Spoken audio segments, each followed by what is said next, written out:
Hi Saturday evening. அன்றைக்கி Saturday வந்து பிரதோஷம், அதுவும் சனிக்கிழமை, அது இந்த மாதத்தில் வந்து கடைசி மகா பிரதோஷம். ஸோ அதனால் அன்றைக்கி நெல்லையப்பர் கோயில் போகலாம் அப்படின்னு சொல்லிட்டு கிளம்பிட்டோம். கிளம்புறதுக்கே கொஞ்சம் லேட்டாகிடுச்சு. ரத வீதியெல்லாம் பயங்கர கூட்டமாக இருந்தது. லீவு வேறு, கிறிஸ்மஸ், அப்புறம் நெல்லையப்பர் கோயிலையும் செம கூட்டம் பிரதோஷத்துக்கு. அதனால் ரொம்ப க்ரௌடாக அந்த மாதிரி இருந்துச்சு. சாமி கும்பிட்டு வரவே வெளியே வரவே லேட் ஆகிடுச்சு. அன்றைக்கி தங்கத்தேர் வேறு பார்த்தோம் கோயிலில், ரொம்ப ஹாப்பியாக இருந்தது. அன்றைக்கி டே அப்படி தான் முடிஞ்சது. இது வந்து மறுநாள் சண்டே எடுத்த வீடியோ.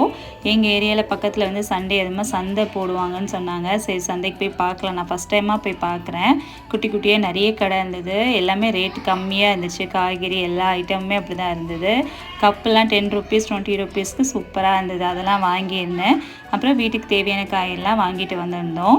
ஃபஸ்ட் டைமாக போகிறதுனால பார்க்க கொஞ்சம் இன்ட்ரெஸ்ட்டாக இருந்துச்சு. நைட்டு டின்னர் வந்து இட்லியும் கொத்தமல்லி சட்னியும் பண்ணியிருந்தேன். நம்ம சேனல் ஃபஸ்ட் டைம் பார்க்குறீங்கன்னா பிடிச்சிருந்தா லைக் பண்ணி சப்ஸ்கிரைப் பண்ணி சப்போர்ட்